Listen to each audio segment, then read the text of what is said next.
बिस्मिल्लाहिर्रहमानिर्रहीम अस्सलाम वालेकुम जी, क्या हाल है? तबीयत से ठीक है? मैं हाँ दुआड़ा अपना कराम लिखते तो समय देखो मेरा यूट्यूब चैनल वेला कमी ब्लॉग्स ते जनाब जेडे बड़ा चैनल ते नमे हो या मेरी वीडियो पहले तो करो मेरे चैनल को सब्सक्राइब और करो मेरे 1 मिलियन सब्सक्राइबर का टास्क पूरा करने आए मजेदार ब्लॉग स्टार्ट। माशाअल्लाह छत्ते ते आया खलोता अंधेरा पै गया, धुंध भी पौंदी पई है ते इहदे जनाब असी अपने कमरे दे विच पर्दे ला छोड़े ने। एक पर्दा ए लाया ते एक पर्दा ए लाया। ये वो पर्दे न जेडे अज तो असी 10 साल पहले अपने पुराने मकान के कमरियां के बूहे उत्ते लैंदे अस वो पर्दे न और असी उन्होंने कमरियां की याद जी ताज़ा की। असी आख्या इन्होंने ही कमरियां असी वो पढ़ते लसा तो अलहमदुलिल्लाह माशाअल्लाह बहुत ही प्यारे पे लगते हैं। अलहमदुलिल्लाह साड़ियाँ चरपाइयाँ भी अंदर बरांडे के विच पईयां ते 2024 का अज आखिरी दिहाड़ा 31 दिसंबर 2024 ते 6:15 साढ़े को हो गए रात के 12 बजे 2024 ख़त्म हुआ सी और 2025 का आगाज़ हुआ सी। तो वो क्या आते हैं कि सांस का कोई भरोसा नहीं, दर्द कोई हमारी वजह से मिला हो तो माफ़ करना। 2024 बहुत ज़्यादा यादां असी लैके जनाब इन्हों ख़त्म कर सा और 2025 एक नई सोच, एक नई उम्मीद, एक नई किरण के नाल अपनी पंजी का आगाज़ कर सा। और इंशाल्लाह मेरी दुआ है कि 2025 हर उस बंदे की नेक ख्वाहिश पूरी हो जिहदी वो तलब रखता या जिहदी वो ख्वाहिश रखता। तो 2024 साढ़े बहुत ही प्यारे साढ़े तो जुदा हुए। अल्लाह ताला उन्होंने जन्नतुल फिरदौस विच आला मकाम अता फरमाए और उन्होंने घर वाले सबरो जमील अता फरमाए। ये दिन, ये साल, ये महीने, ये हफ्ते इं गुजरते पैन, पता भी नहीं चलता। ज़िंदगी की एक रफ्तार इतनी तेज़ हो गई है, पता ही नहीं चलता। हूँ 2023 तो 2024 एक साल गुजर गया, पता ही नहीं चलिया। इतना फास्ट, इतना तेज़ी नाल 2024 गुजरिया। हूँ अगों 1 महीने तो बाद रोज़े भी होने वाले तो इदों असी अपना ये सारा काम जोड़ा ये भी वाइंड अप कर छोड़िया अलहमदुलिल्लाह।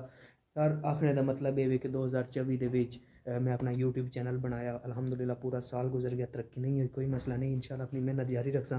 तो मैं आख्या अपने व्यूअरां नूं अपना आई द लास्ट व्लॉग 2024 का ज़रूर अपलोड करसा वीडियो, क्योंकि हर बंदा जोड़ा वो व्लॉग अपलोड कर रही थी। मैं आख्या अपने व्यूअरां नूं मैं भी ज़रूर अपलोड करसा ये वीडियो। तो कमरे में आ गया जनाब, इधर सारी कमरे की सैटिंग कर छोड़ी अंधेरा। मैं जनाब बटन बाल के रोशनी कर देना अलहमदुलिल्लाह। हुण चेक करो हर पासे असी तरतीब ला छोड़ी। थले जितना भी साडा मटीरियल पिया, दरवाजे, ग्रिल्लां, TR, बाले, पत्थर, हर शय असी तरतीब नाल जोड़ दिता। क्योंकि एक गुड न्यूज़ भी है। गुड न्यूज़ केड़ी? गुड न्यूज़ ये कि अलहमदुलिल्लाह अल्हम्दुलिल्लाह।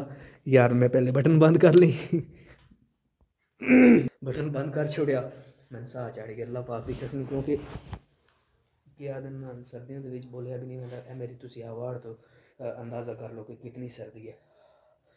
तो ये जनाब सिनेरियो चले होया। तो गुड न्यूज़ ये कि मेरे भाईजान अल्हम्दुलिल्लाह कल पाकिस्तान आ रहे हैं। दुबई तो लाहौर अल्लामा इकबाल इंटरनेशनल एयरपोर्ट थे उन्होंने फ्लाइट इंशाअल्लाह ताला लैंड करसी 8 बजे को पाकिस्तानी सुबह 8 का टाइम हो सी। दुआ करो कि धुंध ना होवे, तारे निकलन, धुप निकले। अल्हम्दुलिल्लाह भाईजान आंदे न ते भाईजान की तारफ भी तुहाडे नाल करसा, मुलाकात भी करसा। ये जी सारी अज दी सिचुएशन है जिहड़ी मैं तुहाडे शेयर करनी है। मैं अपने व्यूअरां नाल गल ज़रूर शेयर करसा। 2024 का लास्ट व्लॉग अपलोड करेसा। तो इदों माशाअल्लाह साढ़े सारे घरे की सैटिंग एक तरतीब नाल होई पई है। बरांडा चमकिया पिया, कमरे चमके पे, थले जितना भी मवाद आया वो सारा चाह के असी उत्ते कर छोड़िया अलहमदुलिल्लाह। तो सर्दी बड़ी ज़्यादा, तुसी केह् करदे पियो? तुहाडे कोल के 2024 दी की तैयारियां? तुसें कोई आतशबाजी करदे पियो या नहीं? यार मेरी एक नसीहत याद रखना ज़रूर कि साल आंदे वंदे रहिंदे, महीने आंदे वंदे रहिंदे, हफ्ते आंदे वंदे रहिंदे। यकीन जानो कि जनाब नफल नमाज, नेक, झूठ नहीं बोलना, नेक ख्याल रखने, सच बोलना, नमाज़ां पढ़नियां, तिलावत करनी, माँ बाप की खिदमत करनी, इंशाअल्लाह ताला तुहाडी दिल दियां जायज़ ख्वाहिशां भी पूरियां हो सन। बस नीयत साफ ते काम रास, इन्नमल आमालु बिन्नियात।